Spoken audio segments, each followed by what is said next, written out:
जिन्होंने अपनी प्रेमिका, अपनी मोहब्बत फागुनी की याद में यह अद्भुत काम कर दिखाया। तो दोस्तों आइए बिना आपका समय खराब किए हुए मैं शुरू से इस जुनूनी इंसान के बारे में डिटेल में बताता हूं। माउंटेन मैन कहे जाने वाले दशरथ मांझी का जन्म करीब 1934 में हुआ था। दशरथ बिहार राज्य के गया जिले के एक बहुत ही पिछड़े गांव गहलौर में रहते थे। इस पिछड़े गांव का अंदाजा आप इसी बात से लगा सकते हैं कि उनके गांव में ना तो दुकान थी, ना ही स्कूल, और पानी के लिए भी लोगों को 3 किलोमीटर तक पैदल चलना पड़ता था। ऐसे में छोटी से छोटी जरूरतों के लिए वहां के लोगों को गांव और कस्बे के बीच का एक पूरा पहाड़ पार करना पड़ता था, या फिर पहाड़ के किनारे किनारे से चलकर लगभग 70 किलोमीटर का चक्कर लगाते हुए उस कस्बे तक पहुंचना होता था। गरीबी की वजह से दशरथ छोटी उम्र में ही घर से भागकर धनबाद की कोयलों की खान में काम करने लगे। कुछ सालों तक काम करने के बाद वह फिर से अपने घर लौट आए और फागुनी नाम की एक लड़की से शादी कर ली। दशरथ का परिवार गरीब तो था लेकिन बहुत खुश था, और फागुनी, जिसे दशरथ प्यार से फगुनिया बुलाते थे, वो तो उनकी जान थी, बिल्कुल वैसे ही जैसे शाहजहां की मुमताज। लेकिन उनकी खुशियों को जल्द ही नजर लग गई, क्योंकि वक्त को शायद कुछ और ही मंजूर था। लकड़ी काट रहे अपने पति दशरथ के लिए खाना ले जाते समय फागुनी का पैर फिसला और वह पहाड़ों से गिर गई, जिससे वह बहुत ही जख्मी हो गई और अगले कुछ घंटों में उसकी मृत्यु हो गई।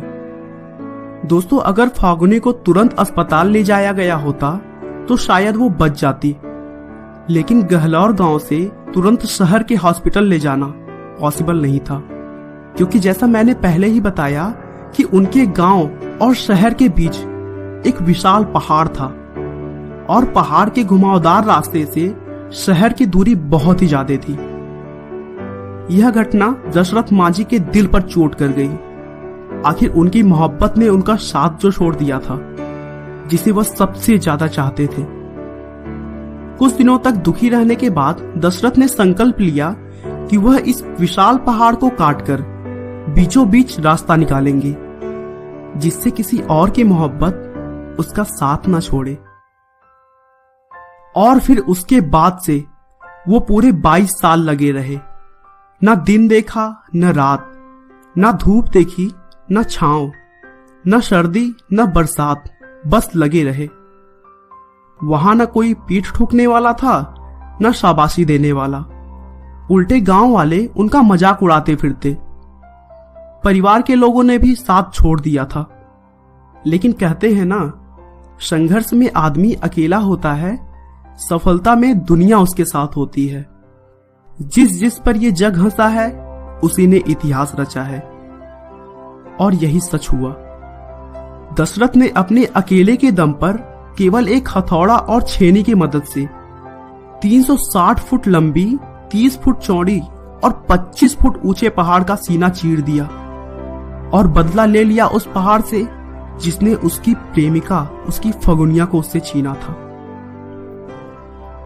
अब गहलौर और वजीरगंज की दूरी, जो पहले 60 किलोमीटर होती थी, अब सिर्फ 10 किलोमीटर रह गई है।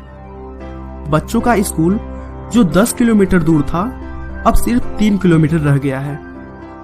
पहले अस्पताल पहुंचने में सारा दिन लग जाता था, उस अस्पताल में अब लोग सिर्फ आधे घंटे में पहुंच जाते हैं। आज उस रास्ते को उस गांव के अलावा 60 और गांव इस्तेमाल करते हैं। दोस्तों, जब दशरथ ने यह काम स्टार्ट किया था तो लोग उन्हें पागल कहते थे और मजाक भी उड़ाते थे कि अकेला तो क्या कर लेगा। लेकिन एक बात जान लीजिए कि जीवन में सबसे बड़ी खुशी उसी काम को करने में है जिसे लोग कहते हैं कि आप नहीं कर सकते। और साथ ही साथ सफल होने के लिए संयम बहुत जरूरी है, क्योंकि जिंदगी के 1-2 साल नहीं, पूरे 22 साल का कठोर मेहनत करने के बाद दशरथ ने इस पहाड़ के गुरूर को तोड़ा था। दोस्तों, दशरथ मांझी का कहना था कि अपने बुलंद हौसलों और खुद को जो कुछ आता था उसी के दम पर मैं मेहनत करता रहा। मेरा यही मंत्र था कि अपनी धुन में लगे रहो, अपना काम करते रहो।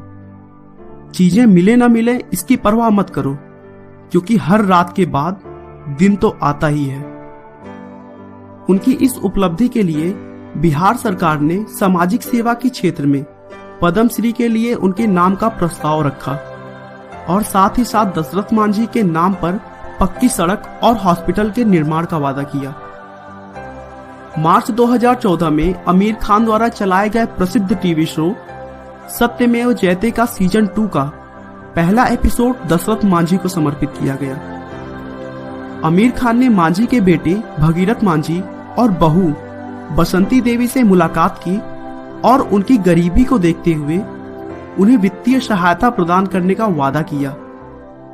लेकिन 1 अप्रैल 2014 को पैसे न होने की वजह से बसंती देवी की मृत्यु हो गई और हाल ही में उनके पति ने यह कहा कि अगर आमिर खान ने मदद का वादा पूरा किया होता तो शायद बसंती की जान बच जाती।